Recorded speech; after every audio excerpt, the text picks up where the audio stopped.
안녕하셨습니까. 모두의 아저씨 책 읽는 자작입니다. 2023년 새해입니다. 첫 번째 날이에요. 작년에도 동해에 떠오르는 첫 번째 해를 영상으로 만들어서 보여드렸었는데 기억하시는 분 손? 올해도 모자 뒤집어 쓰고 같은 장소에서 영상을 찍었습니다. 해가 아주 예쁘게 떴어요. 나무님들께 2023년도의 첫 번째 동해에서 떠오른 해를 예쁘게 보여드릴 수 있어서 기쁩니다. 지나간 한 해 2022년을 저는 진짜 믿을 수 없이 즐겁게 보냈습니다.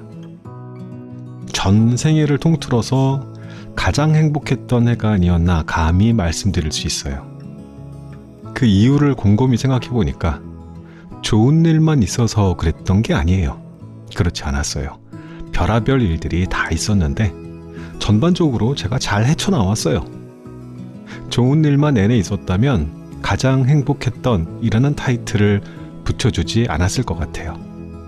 힘든 일도 있었지만 잘 꾸려왔기에 그랬던 제가 자랑스러워서 더 큰 행복감을 느끼지 않았나 싶습니다.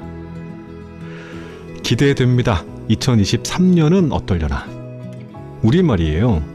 댓글로 다짐 한두 가지씩 적어보는 거 어때요? 대단한 결심 말고요. 너무 심각하지 않은 다짐. 그래서 1년 동안 그 다짐을 잘 지켰나 못 지켰나. 내년에, 그러니까 2024년 1월 1일에 오늘의 다짐을 적어두었던 이 영상에 내가 달았던 댓글을 찾아보기로 하는 거예요. 그리고 그 댓글에 대댓글을 우리가 다는 거죠. 재밌겠다, 그죠? 잊지 않으실 거예요. 제가 꼭 알려드릴게요. 자, 우리 작년에 적었던 댓글 찾으러 갑시다 라고요. 얼마 전에요. 브라질의 축구 영웅 펠레가 세상을 떠났죠. 그때 그가 떠나면서 애도하는 본인의 팬들에게 던진 마지막 4마디가 있었답니다. 오늘 아침에 필사하면서 그 컬럼에서 읽게 됐었는데 그게 뭐였냐면요. 사랑하고 사랑하고 사랑합시다. 영원히 였다고 하더라고요. 나무님들, 사랑하는 나무님들, 새해 복 많이 받으십시오.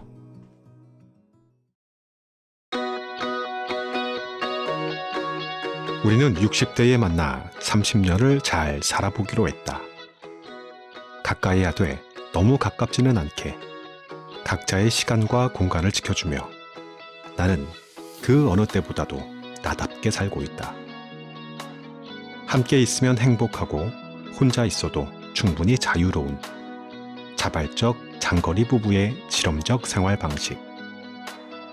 자기만의 인생 공식을 만들어가는 즐거움과 따로 또 같이라는 인생 옵션에 대해 말해주고 싶었다. 우리 모두가 대단치는 않아도 재미있게 살 수 있다는 그런 말을 하고 싶었다.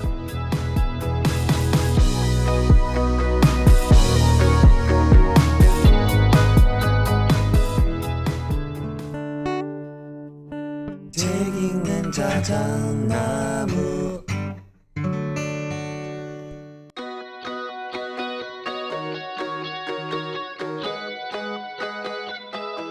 안녕하셨습니까?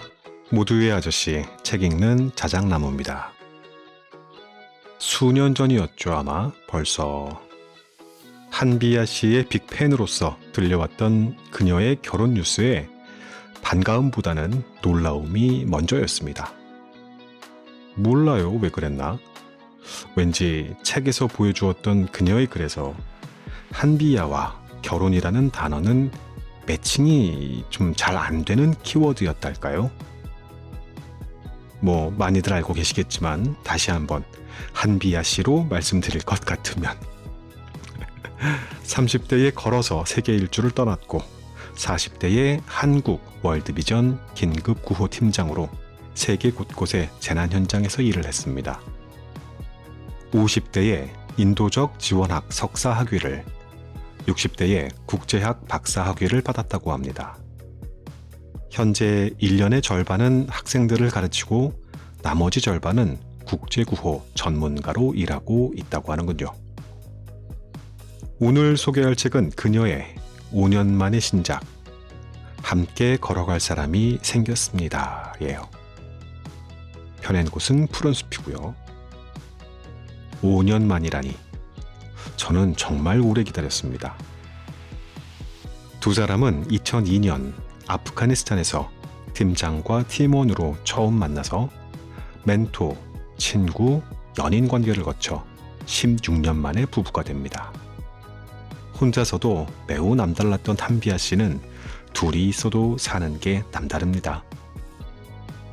부부는 왜 어째서 365일을 함께 살아야 해? 에서 출발한 질문은 이러한 답을 도출해냈습니다.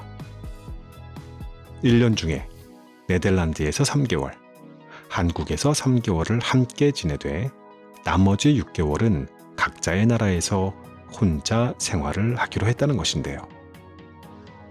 이 책은 그랬던 두 사람의 3년간의 실험적인 결혼 생활 에세이라고 부를 수 있겠습니다.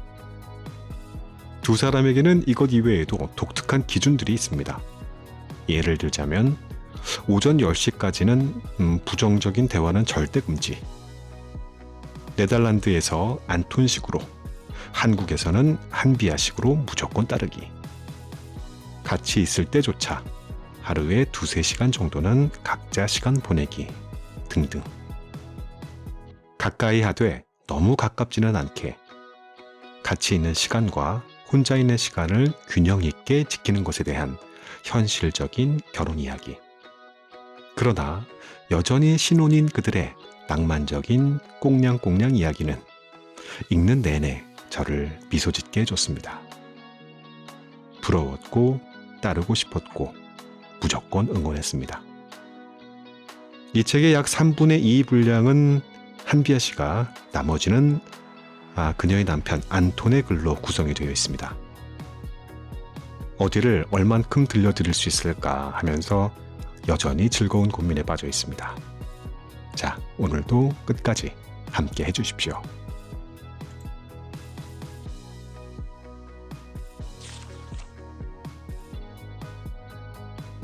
우리 각자에게 맞는 인생 공식을 위해. 네, 결혼했어요. 남편은 네덜란드 사람. 이름은 안톤이에요. 아프가니스탄 구호 현장에서 만났어요.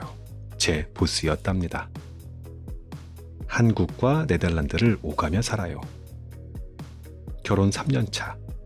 아직도 자주 받는 3가지 질문의 답이다. 내가 결혼을 하다니. 게다가 이렇게 결혼 생활에 관한 책까지 쓰다니. 스스로 생각해도 놀라운 일이다. 나의 이전 책을 읽은 독자들에게도 낯설기만 할 거다. 아니, 오히려 신선하려나? 20대부터 숨가쁘게 살아왔다. 국제 홍보, 세계 일주, 구호 활동, 학위 공부 등 다른 사람에게도 도움이 된다는 생각에 힘들은 줄 몰랐다. 고맙게도 많은 사람들이 응원하고 지지해 주었다. 적어도 말리지는 않았다. 그 덕분에 어려울 때나 막막할 때마다 스스로를 달래거나 몰아붙이면서 고비 또 고비를 넘겼다. 가끔씩 못 견디게 외로울 때는 기댈 사람이 있으면 좋겠다는 생각은 했지만 솔직히 그 누군가를 만날 시간도 마음의 여유도 없었다. 오랜 동료이자 친구였던 안톤이 내 인생 파트너가 되기 전까지 말이다. 안톤과 함께 쓴 이 책은 우리의 알콩달콩 결혼생활 모습을 모아놓은 이야기가 아니다.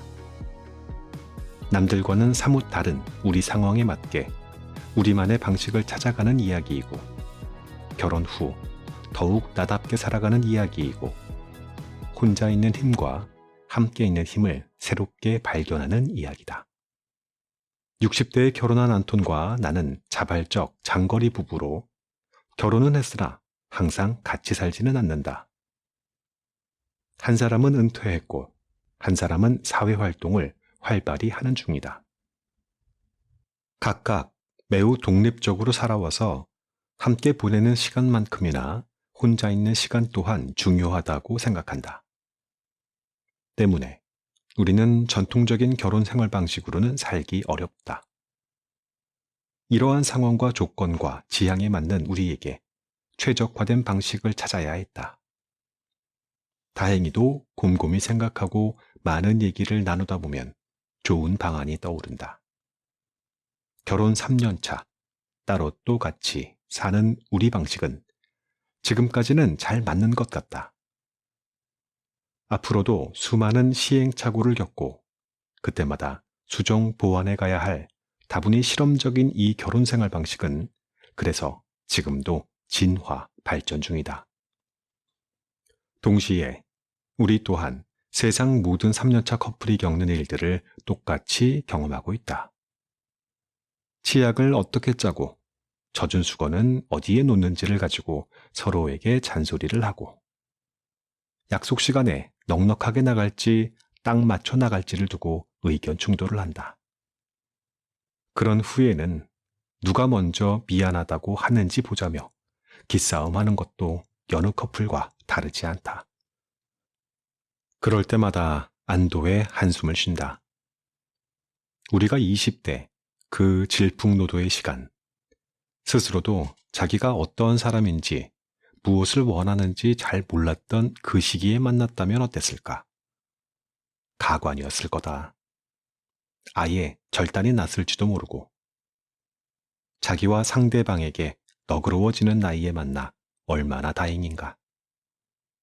30대에 만나 60년 잘 사는 것도 좋지만 우리처럼 60대의 부부로 만나 30년 사이좋게 사는 것도 나쁘지 않은 것 같다. 가까운 사람들은 우리의 이런 얘기들이 재미있다고 했다. 듣고 나면 많은 것을 생각하며 뭔가를 결심하게 된다고. 젊은 친구들에게도 들려주고 싶다고도 했다. 그래서 감히 책을 쓸 엄두를 내보았다. 안톤, 우리 같이 책 한번 써볼까? 작년 봄 안톤에게 지나가는 말처럼 툭 건넸다. 책이라고? 내가 어떻게? 대답은 이렇게 했지만 그의 표정으로 짐작컨대 속말은 Why not? 왜 안 되겠어? 였다. 그리고 거의 1년간 혹독한 자기 검열을 거쳤다. 무엇보다도 우리 경험과 생각이 일기장 속에 개인적인 자산을 넘어 책이라는 사회적 자산으로서의 가치가 있는가를 묻고 또 물었다. 수차례 쓰자 말자를 거듭한 끝에 마침내 써보자는 용기를 냈고 이는 구체적인 일정, 목표, 실천 방안 등을 갖춘 프로젝트로 변했다. 이름하여 ABC 북 프로젝트. 여기에서의 ABC는 안톤 앤 비아 커플이라는 뜻입니다. 안톤과 나는 이 책을 가까운 친구를 집으로 초대해 저녁을 먹으면서 해주는 얘기처럼 따뜻하고 솔직하게 쓰기로 했다. 우리가 어떻게 동료에서 친구, 연인을 거쳐 부부가 되었는지, 사이좋게 지내기 위해서 어떤 원칙들을 세웠는지, 상대방의 나라에서 안서방과 서울댁으로 어떻게 사는지, 각자의 고유한 맛과 색깔은 어떻게 지키는지. 기왕 쓰는 김에 일기장, 주고받은 편지, 유언장까지 공개하며 속마음을 톡톡 털어놓았다. 이렇게 하면서 우리는 자기만의 인생 공식을 만들어가는 즐거움과 따로 또같이라는 인생 옵션에 대해 말해주고 싶었다. 우리 모두가 대단하진 않아도 재미있게는 살 수 있다는 그런 말을 하고 싶었다. 이 책을 쓰는 내내 지난 날을 돌아보고 오늘을 살피며 내일을 계획할 수 있어 좋았다. 힘은 들었지만 참 재미있었다. 여러분도 부디 재미있게 읽어주시길. 2020년 가을, 서울에서 한비야.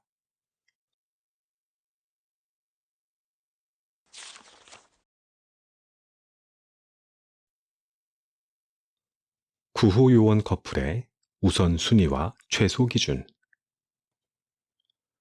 2014년 가을, 안톤과 나는 마침내 연인이 되었다.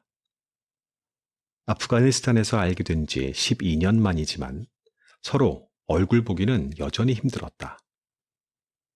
그때 나는 한국에서 박사 과정을 시작했고 초빙 교수로 학부 수업까지 맡아 방학 이외에는 시간을 낼 수가 없었다. 안톤 역시 터키 남부 시리아 난민촌에서 일하면서 긴박한 상황에 실시간 대응하느라 짬을 내기가 어려웠다. 억지로라도 일정을 짜맞추지 않으면 1년에 한 번 만나기도 힘든 상황이었다. 하지만 우리가 누구냐? 최대한 많은 생명을 살리기 위해 최악의 상황에서도 최선의 방법을 찾아내는 구호 전문가 아닌가. 안톤과 나는 구호 현장에서 쓰는 방식을 우리 관계에 적용해 보기로 했다. 바로 우선순위와 최소 기준 정하기다. 우선순위 정하기는 열악한 현장에서 시간, 자원, 인력이 부족할 때 흔히 쓰는 방법이다. 무엇이 제일 급하고 중요한지를 따져서 다른 것을 희생해서라도 가장 중요한 한두 가지 목표를 달성한다. 연인이 된 우리의 최우선순위는 어떻게든 1년에 한두 번은 만나는 거였다. 그에 따른 최소 기준도 정했다. 구호 현장에서 인도적 지원을 할 때 최소 기준에 맞춰야 하는 것처럼 말이다. 최소 기준이란 재난 피해자들이 인간의 품위를 지킬 수 있도록 물, 식량, 피난처, 보건위생 및 보호에 관해 정해놓은 세계 공통의 기준을 말한다. 예를 들어 물 지원의 최소 기준은 1인당 하루 식수 2.5리터, 씻거나 조리할 수 있는 용수 5리터 포함 7.5리터다. 이것을 모델 삼아 커플로서 같이 해야 할 날의 기준을 만들어 보았다. 우선 1년 중 꼭 같이 있고 싶은 날은 크리스마스라는데 쉽게 합의했다.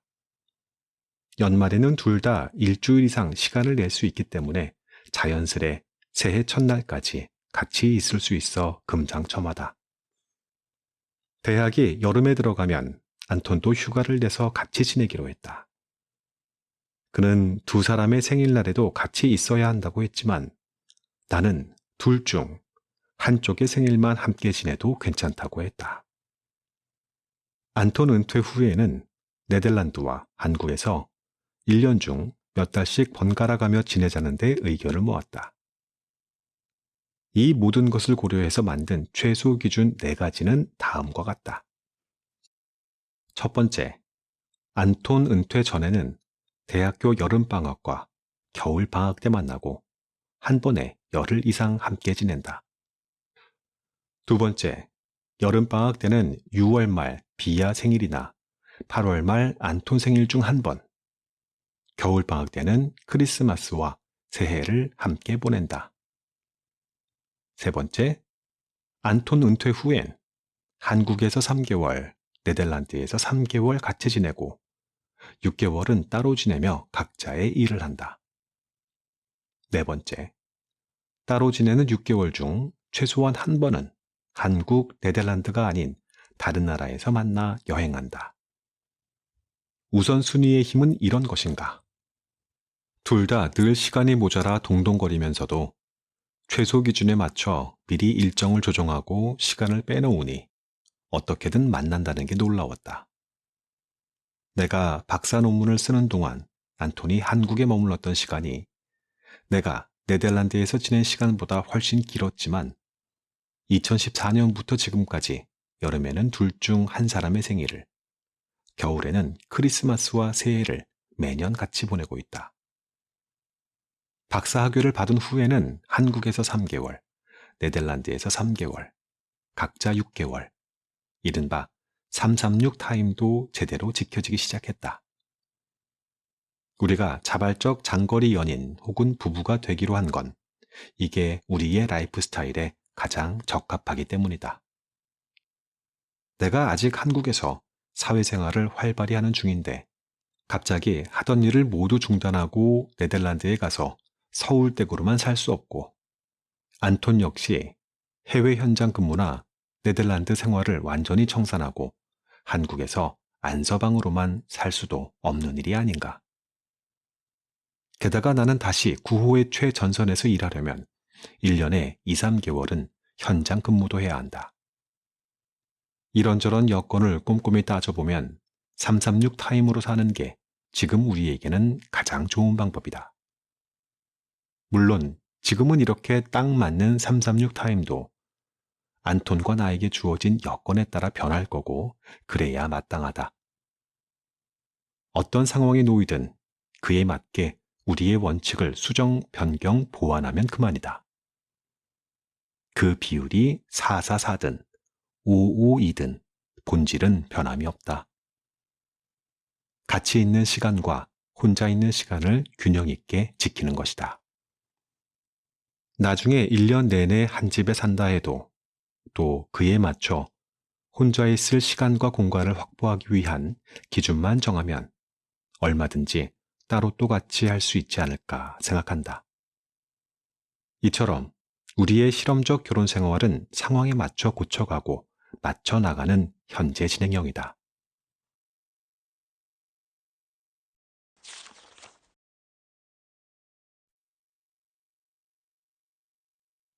과일 칵테일식 결혼 생활.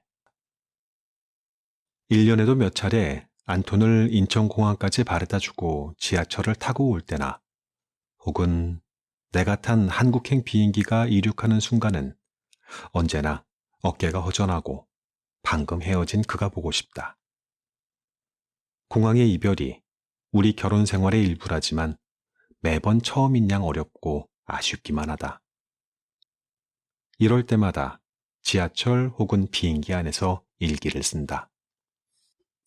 둘이 같이 했던 시간, 그때의 느낌과 감정을 되짚어보면 마음이 조금씩 진정되면서 자연스레 앞으로 몇 달간 혼자 있는 동안 해야 할 일과 하고 싶은 일을 적어나간다. 일기를 쓰면서 나도 모르는 사이에 같이 모드에서 혼자 모드로 자동 전환하는 셈이다. 이름하여 과일 칵테일식 결혼 생활. 어느 날 디저트를 먹다가 떠오른 비유다. 그때 우리는 약혼은 했지만 언제 결혼할지 모르는 상태였다. 남부 독일 모젤 강변을 따라 자전거 여행을 하다가 모처럼 근사한 레스토랑에서 저녁 식사를 하고 디저트로 과일 칵테일을 시켰다. 유리 그릇에 신선한 두세 가지 과일이 작게 깍둑선 모양으로 예쁘게 섞여 나왔다. 한 스푼 떠먹으니 서로 다른 과일 맛과 향기가 식감이 따로 또 같이 느껴졌다. 그 순간 어떤 생각이 머릿속을 스쳤다. 안톤, 우리가 결혼한다면 이런 식이겠지? 과일마다 제 맛을 유지하면서 조화롭게 섞여 더 맛있어지는 이 칵테일 같은. 와, 과일 칵테일식 결혼 생활이라 근사한 표현인데? 내가 한 말이지만 그럴듯하지 않은가? 안톤과 나를 과일로 비유하면 우리는 고유한 맛과 색깔을 가진 독립적인 과일이다. 이 두 과일이 섞였을 때 각자의 고유성을 유지하면서도 조화를 이루는 생활. 함께할 때 오히려 각자의 고유함과 존재감이 더욱 선명하게 빛나는 과일 칵테일식 공동생활. 이것이 바로 우리가 원하는 결혼 생활의 본질이자 핵심이다. 과일 칵테일이 맛있고 보기도 좋으려면 한쪽 과일 맛이 너무 강하거나 한쪽의 양이 너무 많으면 안 된다. 한쪽으로의 일방적인 흡수나 동화가 일어나기 때문이다. 흔히 결혼은 자기 반쪽을 찾는 일이라지만 내 생각은 다르다. 불완전한 두 개의 반쪽이 모여서 비로소 하나의 완전체가 되는 게 아니라 혼자로도 이미 완전체가 되어야 둘이 있어도 완전하게 살 수 있다고 생각한다. 혼자로도 충분하다는 자각, 혼자 서겠다는 각오, 혼자 버티고 견뎌내면서 마침내 혼자 해내는 힘이 있어야만 둘이 같이 있어도 좋은 과일 칵테일식 결혼이 가능하다고 나는 믿는다. 그러니 비혼 상태든 결혼 상태든 관건은 혼자 있는 힘이고 그 힘을 길러야 한다. 내게 이 혼자 있는 힘이 생긴 건 장기간의 오지 여행 때도 긴급 구호 전문가로 일할 때도 아닌 고등학교 1학년 겨울이었다. 나도 보통의 여고생처럼 학교 갈 때나 시험 공부할 때에도 도시락을 먹을 때에도 심지어 화장실을 갈 때에도 친구들과 몰려다니며 혼자 조용히 있는 친구들까지 억지로 끌어들이면서 떠들썩하게 지냈다. 그렇게 해주는 게 좋은 줄 알았다. 혼자 있고 싶은 사람은 세상에 없다고 믿었으니까. 그러던 어느 날, 무엇 때문인지 혼자 저녁 늦게까지 학교에 남게 되었다. 교문을 나서는데 춥고 배가 고팠다. 친구들과 거의 매일 가는 학교 앞 분식점에 있었지만 거길 혼자 가려니 쑥스러워서 망설여졌다. 그러나 따끈한 라면의 유혹을 이기지 못하고 안으로 들어가 쭈뼛쭈뼛하며 앉았다. 내 인생 첫 혼밥이었다. 분식집 이모는 늦은 시간에 혼자 온 나를 보고 친구들과 다퉜다고 생각했는지 내 눈치를 슬슬 보았다. 그러고는 시키지도 않은 떡볶이에 순대까지 갖다 주면서 괜찮아, 다들 그렇게 싸우면서 크는 거야 라고 하셨다. 그날 혼자 조용히 먹는 라면은 친구들과 왁자지껄 요란하게 먹을 때와 다름없이 맛있었고 생각보다 민망하지도 않았다. 잘 먹고 나가면서 생각했다. 이렇게 쉬운 거였는데. 여태껏 친구들이 없으면 아무리 배가 고파도 먹지 않았거나 다른 게 먹고 싶어도 그냥 우르르 같은 집으로 갔던 일들이 후회될 지경이었다. 그날 나는 인생의 중요한 옵션 하나를 얻었다. 언제나 같이에서 벗어나 따로 또 같이 할 수도 있다는 옵션. 한 번 해본 일은 쉬워진다던가. 며칠 후 비 오는 오후에 학교 뒷문으로 몰래 나가 혼자 짬뽕을 먹었다. 짜릿했다. 혼자 식당에 갈 수 있는 나는 극장에도 산에도 혼자 가기 시작했다. 이런 일탈 혹은 용기는 내게 완전히 새로운 세상을 열어주었다. 혼자 있는 힘이 생긴 거다. 누구랑 같이 있어도 좋지만 혼자 있어도 민망하거나 누군가에게 아쉽지 않은 그야말로 혼자만으로도 충분한 상태가 뭔지 어렴풋이 알게 되었다. 그때부터 따로 또 같이라는 이중 생활이 시작되었다. 그 덕에 대학 입시에 떨어지고 앞날을 설계하기 위해 혼자 완행열차와 밤배를 타고 제주도까지 갈 엄두가 났고 6년간 혼자서 배낭 하나 메고 세계 일주도 할 수 있었다. 지금의 따로 또 같이 결혼 생활의 뿌리도 여기에 다 있다고 믿는다. 나를 키운 건 파라리 혼자 있는 힘이다. 만약 혼자 밥 먹고 영화 보고 여행 가는 일을 하지 못했다면 무엇인가를 계획하고 당면 문제들을 직시하고 남의 생각이 아닌 내 생각을 정리하는 혼자 일기 쓰는 시간을 적극적으로 확보하지 않았다면 어쩔 뻔했나.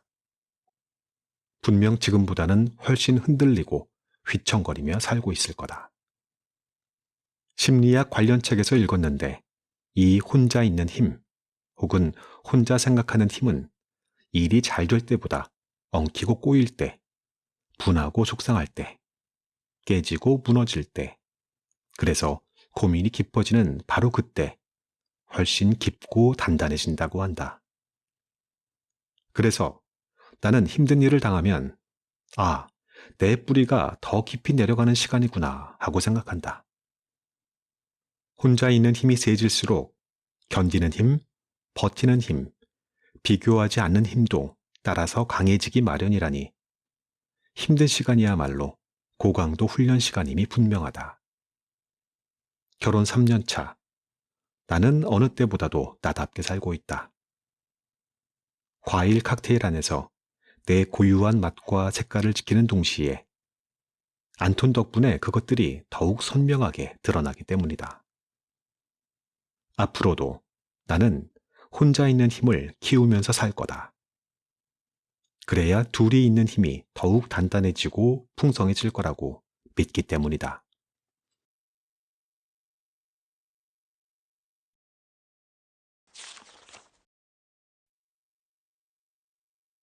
외부 밧줄은 언제든 사라진다.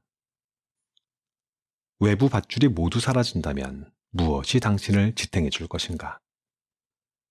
얼마 전 가볍게 읽고 자려던 책에서 느닷없이 날카로운 질문이 튀어나왔다. 순간 가슴이 송곳으로 찔린 듯 따끔했다. 읽던 책을 무릎에 올려놓고 눈을 감았다.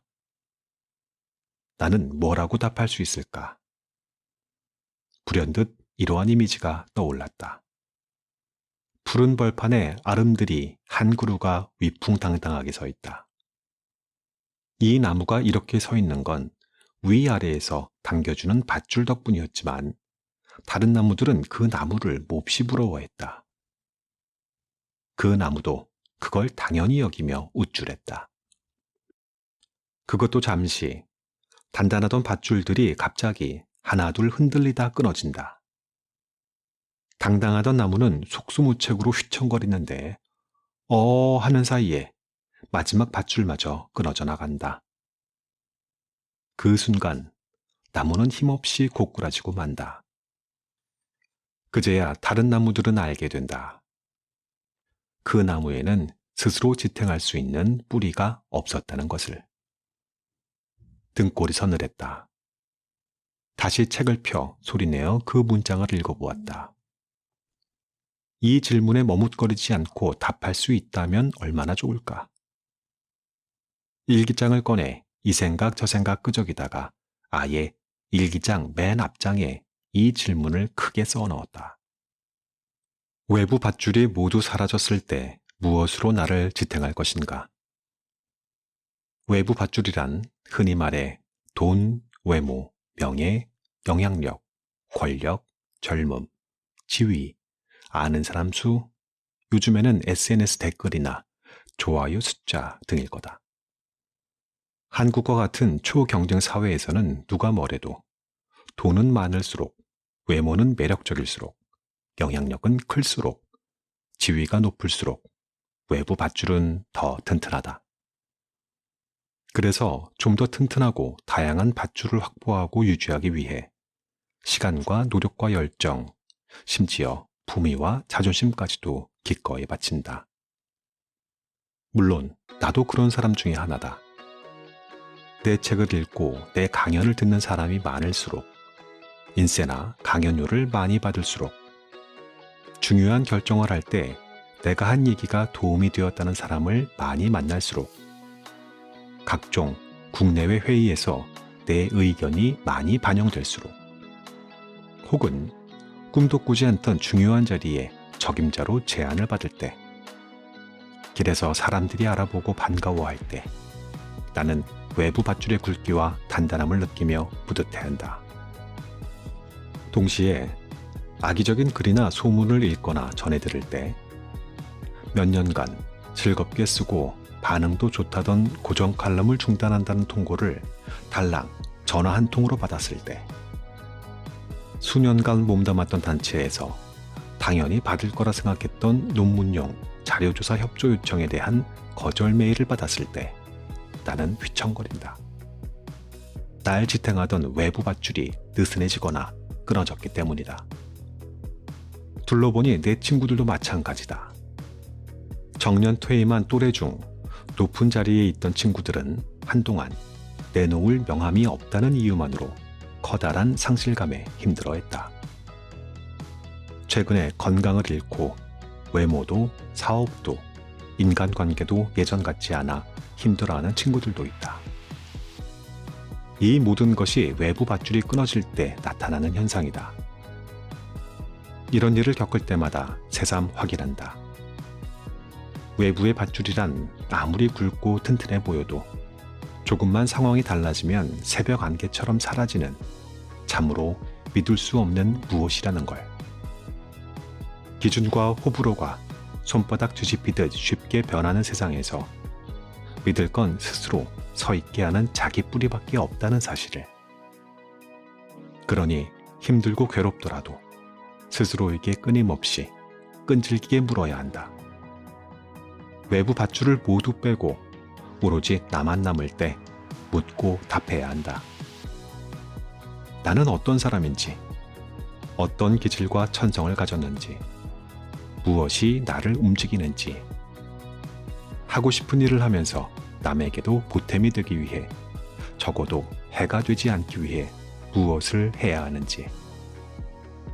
자기 자신 외에는 답할 수 없는 이 질문에 몸부림치며 스스로 답을 찾아 나가는 과정.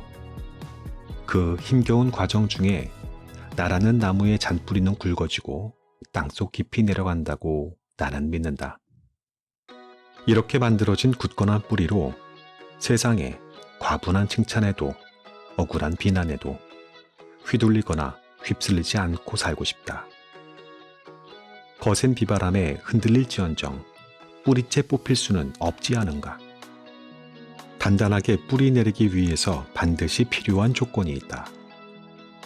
요즘 유행하는 말대로 나답게 살 용기가 있어야 한다. 도대체 나답게 산다는 건 뭘까? 내 대답은 이렇다. 자기 장단에 맞춰 춤추는 것. 남의 것이 아무리 멋져 보여도 자기의 흥과 호흡에 맞지 않으면 그 장단에 춤추기가 힘들고 버겁기만 하다. 잠깐은 그럴 수 있어도 평생 이 장단은 아닌데 하면서 살 수는 없는 법이다. 그러니 남 눈치가 아니라 내 눈치를 봐야 한다. 어떻게 하든 내 장단을 찾아내서 그에 맞춰 내 춤을 춰야 한다. 그래야 힘들어도 재미있고 어려울 때에도 잘 견뎌낼 수 있다. 그래야 비로소 나답게 내 능력의 최대치를 발휘하며 살 수 있다. 결혼하면 남편이라는 든든한 밧줄이 생기는 줄 알았는데 정반대다. 나에게 안토는 외부 밧줄이 아니라 내 뿌리를 더욱 굵고 튼튼하게 만드는 성장 촉진제였다. 결혼하니 오히려 내가 누구인지, 어떤 삶을 살고 싶은지, 무엇을 지켜야 하는지가 더욱 잘 보인다. 무엇을 타협하고 무엇을 포기해야 하는지도 점점 뚜렷해진다. 그래서일까? 결혼 후에는 내 장단에 맞춰 춤추는 건 역시 점점 쉬워지고 있다. 예상치 못한 일이고 참으로 신기한 일이다.